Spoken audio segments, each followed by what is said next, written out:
En grammaire, un adverbe est une partie du discours qui modifie ou précise le sens d'un verbe, d'un adjectif ou d'un autre adverbe. Il apporte des informations supplémentaires sur la manière, le lieu, le temps, la quantité, l'intensité, etc. Les adverbes peuvent être formés à partir d'adjectifs en ajoutant le suffixe « ment », par exemple, rapide rapidement, mais ce n'est pas toujours le cas.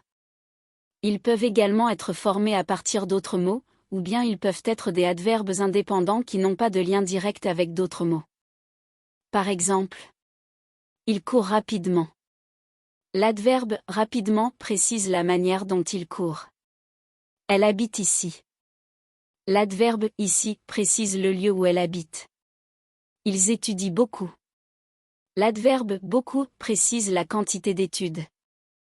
Les adverbes jouent un rôle important dans la construction des phrases, car ils apportent des détails supplémentaires pour mieux comprendre le sens des mots ou des actions décrites.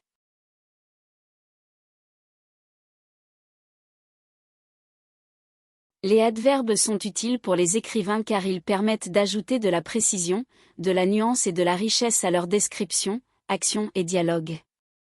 Voici quelques bénéfices qu'ils apportent.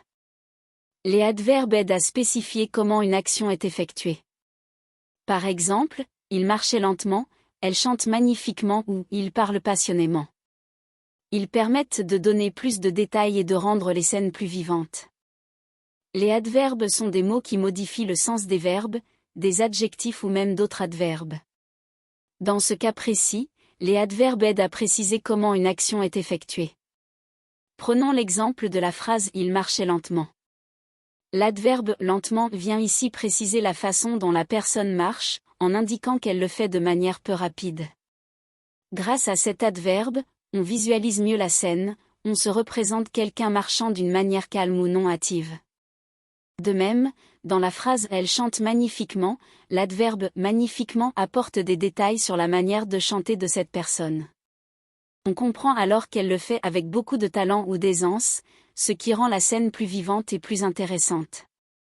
Enfin, avec l'exemple « il parle passionnément », l'adverbe « passionnément » nous informe sur la façon dont cette personne s'exprime. On suppose qu'elle parle avec sincérité et émotion, ce qui ajoute de la profondeur à la scène. En somme, les adverbes permettent d'enrichir le langage en apportant des précisions sur la manière dont les actions sont effectuées. Ils rendent ainsi les descriptions plus vivantes et les scènes plus immersives pour le lecteur ou l'auditeur. Nuances. Les adverbes permettent d'exprimer des nuances de sens et d'émotion. Par exemple, il sourit timidement ou elle l'écouta attentivement. Ils permettent d'ajouter des variations dans le ton et le sentiment des personnages.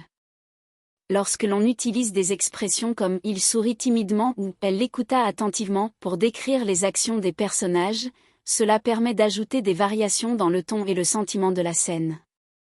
Dans le premier exemple, « il sourit timidement », cela donne une indication sur l'état d'esprit du personnage.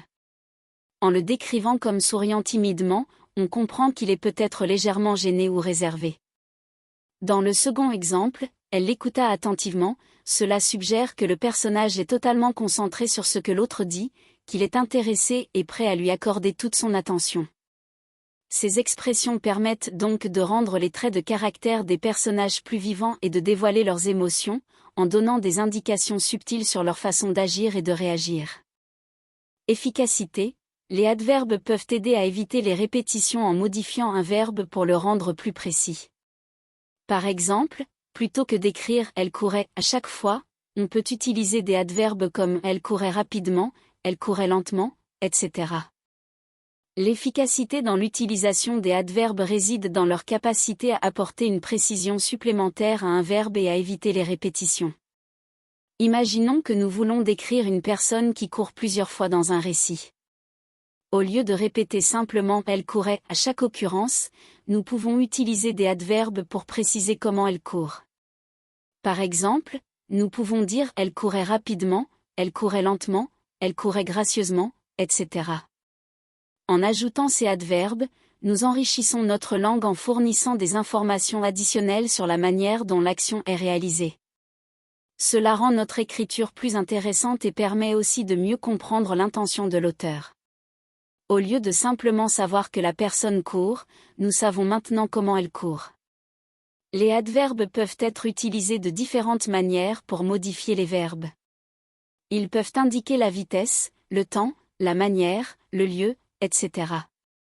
Dans notre exemple, l'adverbe rapidement indique la vitesse à laquelle la personne court, tandis que l'adverbe lentement indique une action plus lente. Il est important de noter que l'utilisation d'adverbes doit être faite avec parcimonie et pertinence. Trop d'adverbes peuvent rendre le texte lourd ou superficiel. Il est donc préférable de choisir judicieusement les adverbes qui apporteront vraiment une valeur ajoutée à notre écriture.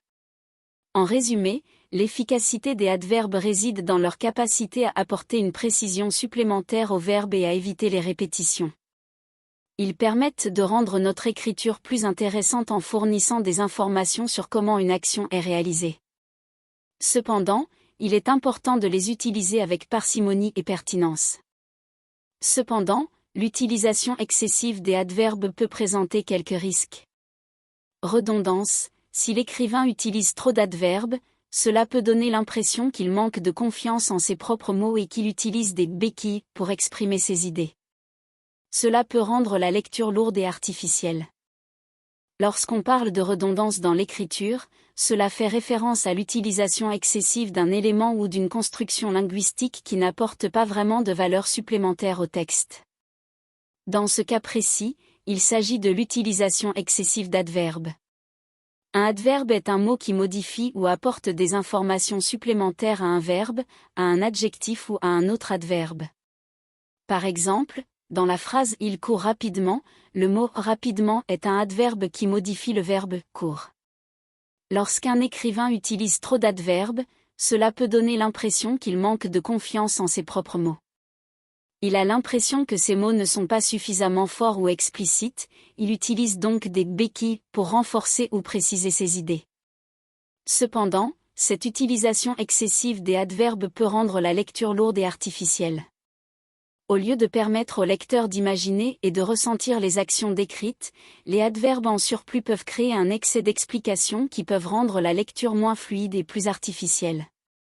Par exemple, au lieu d'écrire « il court rapidement vers la porte », il serait préférable d'écrire « il se précipite vers la porte ». Cette dernière phrase est plus concise, plus fluide et laisse plus de place à l'imagination du lecteur. En résumé, l'utilisation excessive d'adverbes peut donner l'impression que l'écrivain manque de confiance en ses propres mots et utilise des béquilles pour exprimer ses idées. Cela peut rendre la lecture lourde et artificielle. Il est donc préférable d'utiliser les adverbes avec parcimonie et d'opter pour des formulations plus concises et évocatrices. Manque de précision: certains adverbes généraux comme bien, mal, vraiment peuvent être vagues et ne précisent pas suffisamment l'action ou l'état. Il est préférable d'utiliser des mots plus précis pour décrire la façon dont quelque chose est fait ou ressenti. Lorsque l'on utilise des adverbes tels que bien, mal ou vraiment, ils peuvent manquer de précision dans la description d'une action ou d'un état. Par exemple, dire « il a bien joué » ne nous donne pas suffisamment d'informations sur comment il a joué exactement. Était-il habile, précis, stratégique? De même, dire « je me sens vraiment mal » ne nous dit pas quel est le problème exactement. Pour être plus précis dans notre description, il est préférable d'utiliser des mots plus précis qui décrivent de manière plus précise la façon dont quelque chose est fait ou ressenti. Par exemple, plutôt que de dire « il a bien joué », on pourrait dire « il a joué de manière habile et précise ». De même, plutôt que de dire « je me sens vraiment mal », on pourrait dire « je me sens nauséeux et fatigué ». En utilisant des mots plus précis, nous pouvons transmettre des informations plus claires et détaillées sur ce que nous voulons communiquer. Cela rend notre langage plus précis et aide les autres à mieux comprendre nos pensées et nos sentiments. Lorsque l'on utilise les adverbes dans un roman, il est préférable de les utiliser de manière mesurée et réfléchie.